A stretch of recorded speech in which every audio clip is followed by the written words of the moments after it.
अथ दुर्गा सप्तशती। प्रथमोऽध्याय है। प्रथम चरित्र के ब्रह्मा ऋषि, महाकाली देवता, गायत्री छंद्र, नंदा शक्ति, रक्त दंतिका बीज, अग्नि तत्व और ऋग्वेद स्वरूप हैं। श्री महाकाली देवता की प्रसन्नता के लिए प्रथम चरित्र के जप में विनियोग किया गया। भगवान विष्णु के जो जाने पर मधु और कैटबों को मारने के लिए कमल जन्मा ब्रह्मा जी ने जिनका स्तवन किया, जिनको याद किया था, उन महाकाली देवी का मैं सेवन करता हूँ। वे अपने 10 हाथों में खड़क, चक्र, गदा, बाण, धनुष्य, परिघ, शूल, भुजुंडी, मस्तक और शंख धारण करती हैं। उनके 3 नेत्र हैं। वे समस्त अंगों में दिव्य आभूषणों से विभूषित हैं। उनके शरीर की कांति नीलमणि के समान है तथा वे 10 मुख और 10 परों से युक्त हैं। जय माँ भवानी। मार्कंडे जी बोले, सूर्य के पुत्र सावर्णी जो 8वें मनु कहे जाते हैं, उनकी उत्पत्ति कथा विस्तार पूर्वक कहता हूँ, सुनो। सूर्य कुमार महाभाग सावर्णी भगवती महामाया के अनुग्रह से जिस प्रकार मनवंत्र के स्वामी हुए, वही प्रसंग सुनाता हूँ। पूर्व काल की बात है। स्वरोचिस मनवंतर में सुरथ नाम के एक राजा रहते थे, जो चैत्र वंश में उत्पन्न हुए थे। उनका समस्त भूमंडल पर अधिकार था। वे प्रजा का अपने ओर से पुत्रों की भांति धर्म पूर्वक पालन करते थे। तो भी उस समय कोला विध्वंसी नाम के क्षत्रिय उनके शत्रु हो गए। राजा सुरथ की दंड नीति बड़ी प्रबल थी। उनका शत्रुओं के साथ संग्राम हुआ।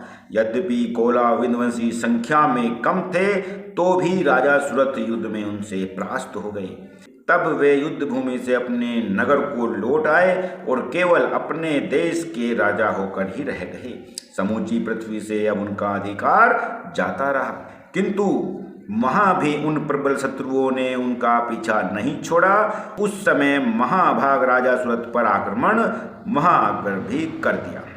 राजा का बल क्षीण हो चला था, इसलिए उनके दुष्ट, बलवान एवं दुरात्मा मंत्रियों ने वहां उनकी राजधानी में भी राजकीय सेना और खजाने को हथिया लिया।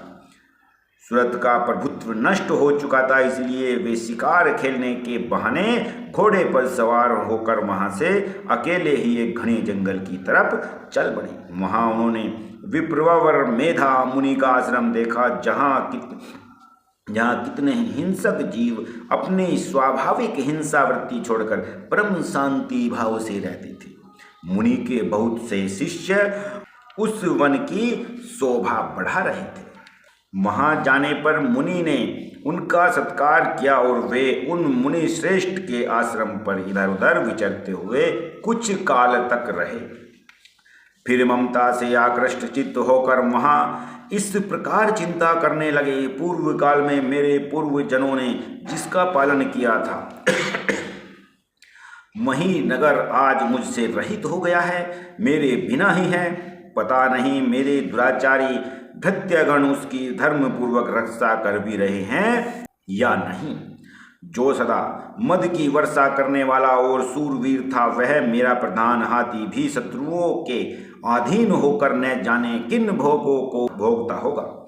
जो लोग मेरी कृपा, धन और भोजन पान से सदा मेरे पीछे पीछे चलते थे, वे निश्चय ही अब दूसरे राजाओं का अनुसरण करते होंगे। उन अपव्ययी लोगों के द्वारा सदा खर्च होते रहने के कारण अत्यंत कष्ट से जमा किया हुआ मेरा वह खजाना खाली हो गया होगा। ये तथा और भी कई बातें राजा सुरथ निरंतर सोचते रहते थे। एक दिन उन्होंने वहां विप्रपर मेधा के आश्रम के निकट एक वैश्य को देखा और उससे पूछा, भाई तुम कौन हो? यहाँ तुम्हारे आने का कारण क्या है? तुम क्यों शोकग्रस्त और अनमने से दिखाई दे रही हो? राजा सुरथ का यह प्रेम पूर्वक कहा हुआ वचन सुनकर वैश्य ने विनीत भाव से उन्हें प्रणाम किया और वैश्य बोलता है, राजन, मैं धनियों के कुल में उत्पन्न एक वैश्य हूँ। मेरा नाम समाधि है। मेरे दुष्ट स्त्री पुत्रों ने धन के लोभ से मुझे घर से बाहर निकाल दिया। मैं इस समय धन, स्त्री और पुत्रों से वंचित हूँ। मेरे विश्वसनीय बंधुओं ने मेरा ही धन लेकर मुझे दूर कर दिया, इसलिए दुखी होकर मैं वन में चला आया हूँ। यहाँ रहकर मैं इस बात को नहीं जानता कि मेरे पुत्रों की, स्त्री की और स्वजनों की कुशल है या नहीं। इस समय घर में कुशल से रहते हैं अथवा उन पर कोई कष्ट है। वे मेरे पुत्र कैसे हैं? क्या वे सदाचारी हैं अथवा दुराचारी हैं? यह सब ना जानते हुए भी मेरे मन में फिर भी उन्हीं के बारे में आता रहता है। राजा ने पूछा, जिन लोभी, स्त्री, पुत्र आदि ने धन के कारण तुम्हें घर से निकाल दिया, उनके प्रति तुम्हारे चित्त में इतना स्नेह का बंधन क्यों है? वैश्य बोला, आप मेरे विषय में जैसी बात कहते हैं वह सब ठीक है, किंतु क्या करूं, मेरा मन निष्ठुरता नहीं धारण करता। जिन्होंने धन के लोभ में पड़कर पिता के प्रति स्नेह, पति के प्रति प्रेम तथा आत्मीय जन के प्रति अनुराग को तिलांजलि दे दी, मुझे घर से निकाल दिया है, उन्हीं के प्रति मेरे हृदय में इतना स्नेह क्यों है? महामति, गुणहीन बंधुओं के प्रति भी जो मेरा चित्त इस प्रकार प्रेम मग्न हो रहा है, यह क्या है? इस बात को मैं जानकर भी नहीं जान पाता हूँ। उनके लिए मैं लंबी सांसें ले रहा हूँ और मेरा हृदय अत्यंत दुखित हो रहा है। उन लोगों में प्रेम का सर्वथा अभाव है, तो भी उनके प्रति जो मेरा मन निष्ठुर नहीं हो पाता, इसके लिए मैं क्या करूं? मार्कंडेय जी कहते हैं, ब्राह्मण, तदंतर राजाओं में श्रेष्ठ सुरत और वह समाधि नामक वैश्य दोनों ही एक साथ मेधा मुनि के सेवा में उपस्थित हो जाते हैं और उनके साथ यथा योग्य न्याय अनुकूल विनयपूर्ण बर्ताव करके बैठ जाते हैं। तत्पश्चात वैश्य और राजा ने कुछ वार्तालाप आरंभ किया। राजा ने कहा, भगवान, मैं आपसे एक बात पूछना चाहता हूँ, उसे बताइए। मेरा चित्त अपने अधीन न होने के कारण वह बात मेरे मन की नहीं मान रहा, मन को बहुत दुख देता है। जो राज्य मेरे हाथों से चला गया, उसमें और उसके संपूर्ण अंगों में मेरी ममता बनी हुई है। मुनि श्रेष्ठ, यह जानते हुए भी कि वह अब मेरा नहीं है, अज्ञान की भांति मुझे उनके लिए दुख हो रहा है। यह क्या है? इधर यह वैश्य भी घर से अपमानित होकर आया है। इसके पुत्र, स्त्री और भृत्यों ने इसे छोड़ दिया, घर से निकाल दिया। स्वजनों ने भी इसका परित्याग कर दिया है, तो भी यह उनके प्रति अत्यंत हार्दिक स्नेह अपने हृदय के अंदर रखता है। इस प्रकार यह तथा मैं दोनों ही बहुत दुखी हैं। जिसमें प्रत्यक्ष दोष देखा गया है, उस विषय के लिए भी हमारे मन में ममता जनित आकर्षण पैदा हो रहा है। महाभाग, हम दोनों समझदार हैं, तो भी इस हमसे जो मोह पैदा हुआ है, यह क्या है? विवेक शून्य पुरुष की भांति मुझ में और इसमें भी यह मूर्ता प्रत्यक्ष दिखाई दे रही है। ऋषि बोले, विषय मार्ग का ज्ञान सब जीवों को है, इसी प्रकार विषय भी सबके लिए अलग अलग है। कुछ प्राणी दिन में नहीं देखते और कुछ प्राणी रात में नहीं देखते और कुछ प्राणी दिन और रात दोनों में बराबर देखते हैं। यह ठीक है कि मनुष्य समझदार होते हैं, किंतु केवल वे ही ऐसे नहीं होते। पशु, पक्षी और मृग आदि सभी प्राणी समझदार होते हैं तथा जैसी मनुष्यों की होती है वैसी ही उन मृग पक्षियों की होती है। यह तथा अन्य बातें भी प्राय दोनों में समान पाई जाती हैं। समझ होने पर भी इन पक्षियों को तो देखो, ये स्वयं भूख से पीड़ित होते हुए भी मोहवश बच्चों की चोंच में कितने चाव से अन्न के दाने डालते रहते हैं। नरश्रेष्ठ, क्या तुम नहीं देखते कि ये मनुष्य समझदार होते हुए भी लोभवश अपने किए हुए उपकार का बदला वापस पाने के लिए पुत्रों की अभिलाषा करते हैं? यद्यपि उन सब में समझ की कमी नहीं है, तथापि वे संसार की स्थिति यानी जन्म मरण की जो परंपरा है उसको बनाए रखने वाले भगवती महामाया के प्रभाव द्वार ममता में भंवर से युक्त मोह के गहरे गर्त में गिराए गए हैं। इसलिए इसमें आश्चर्य नहीं करना चाहिए। जगदीश्वर भगवान विष्णु की योग निद्रा रूपा जो भगवती महामाया है उन्हीं से यह जगत मोहित हो रहा है।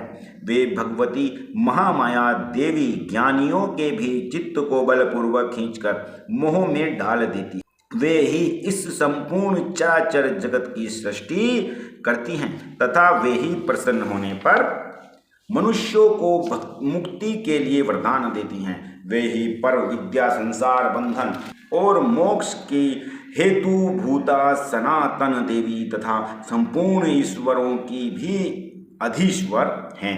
राजा ने पूछा, भगवान जिन्हें आप महामाया कहते हैं वे देवी कौन हैं? उनका आविर्भाव कैसे हुआ है तथा उनके चरित्र कौन कौन से हैं? ब्रह्मवेताओं में श्रेष्ठ महर से उन देवी का जैसा प्रभाव हो, जैसा स्वरूप हो और जिस प्रकार प्रादुर्भाव हुआ हो वह सब मैं आपके मुख से सुनना चाहता हूँ। ऋषि बोले, राजन वास्तव में तो वे देवी नित्य स्वरूपा ही हैं। संपूर्ण जगत उन्हीं का रूप है तथा उन्होंने समस्त विश्व को भी व्याप्त कर रखा है। तब फिर भी उनका प्रकाट्य अनेक प्रकार से होता है, वह मुझसे सुन लो।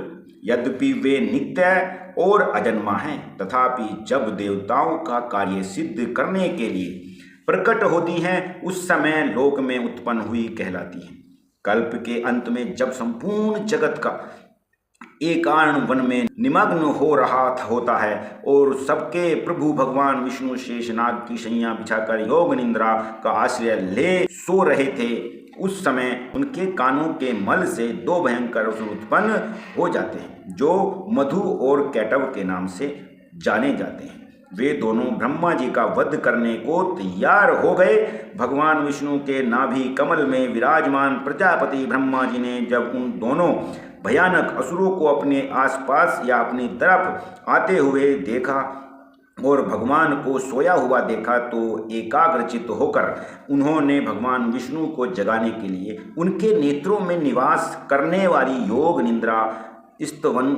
निद्रा का स्तवन आरंभ किया। जो इस स्तवन मतलब उनकी प्रार्थना आरंभ की, जो उनका आह्वान प्रारंभ कर दिया, जो इस विश्व की अधीश्वर जगत को धारण करने वाली, संसार का पालन और संसार संहार करने वाली तथा तेज स्वरूप भगवान विष्णु की अनुपम शक्ति हैं। उन्हीं भगवती निद्रा देवी की भगवान ब्रह्मा स्तुति करने लग जाते हैं। ब्रह्मा जी कहते हैं, हे देवी, तुम्ही स्वाहा, तुम्ही श्रद्धा और तुम्ही वैष्टाकार हो। स्वर भी तुम्हारे ही स्वरूप हैं। तुम्ही जीवनदायिनी सुधा हो। नित्य अक्षर प्रणव में अकार उकार मकार इन तीनों मात्राओं के स्वरूप में तुम्ही स्थित हो तथा इन तीन मात्राओं के अतिरिक्त जो बिंदु रूपा नित्य अर्ध मात्रा है जिसका विशेष स्वरूप से उच्चारण नहीं किया जा सकता है, वह भी तुम्ही हो। देवी, तुम्ही संध्या सावित्री तथा परम जननी हो।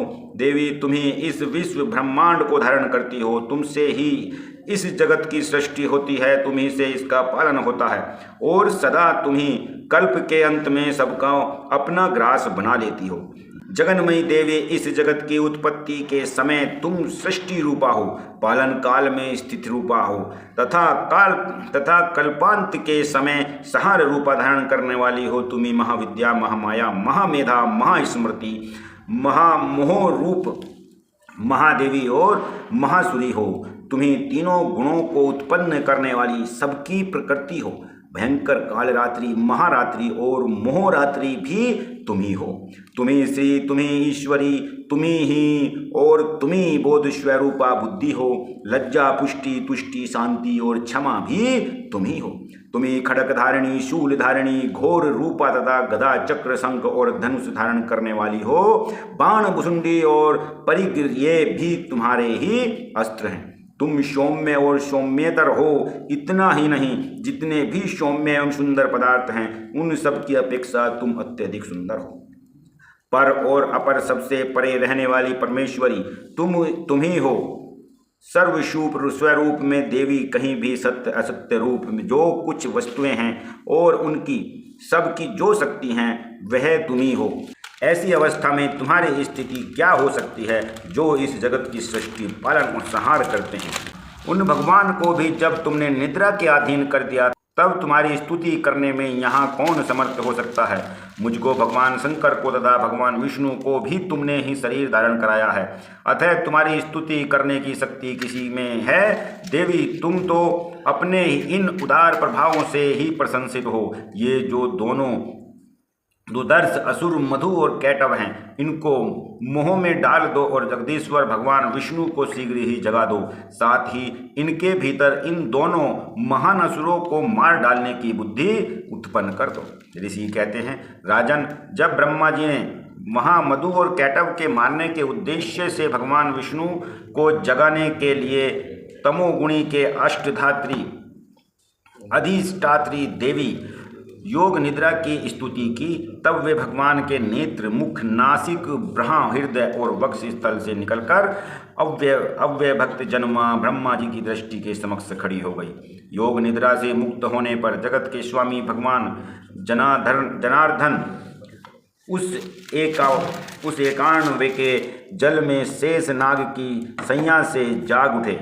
फिर उन्होंने उन दोनों असुरों को देखा। वे दुरात्मा मधु और कैटव अत्यंत बलवान तथा पराक्रमी थे और क्रोध से लाल आंखें किए ब्रह्मा जी को खा जाने के लिए उद्योग कर रहे थे।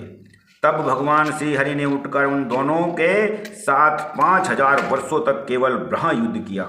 वे दोनों भी अत्यंत बल के कारण उत्तम हो रहे थे। उधर महामाया ने भी उन्हें मोह में डाल रखा था, इसलिए वे भगवान विष्णु से कहने लगे, हम तुम्हारे वीरता से संतुष्ट हैं, तुम हम लोगों से कोई भी वर मांग सकते हो। श्री भगवान बोले, यदि तुम दोनों मुझ पर प्रसन्न हो तो अब मेरे हाथों मारे जाओ, बस इतना सा ही मैंने वर मांगा है, यहाँ दूसरे किसी वर से क्या लेना। ऋषि कहते हैं, इस प्रकार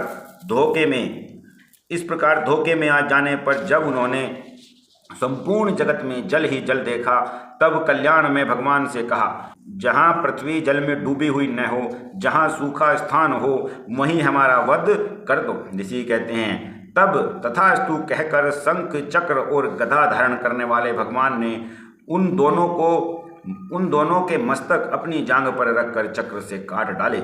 इस प्रकार ये देवी महामाया ब्रह्मा जी की स्तुति करने पर स्वयं प्रकट हुई थी।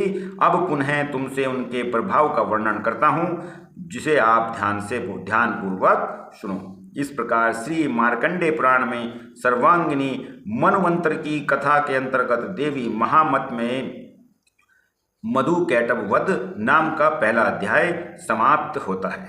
जय माँ दुर्गे।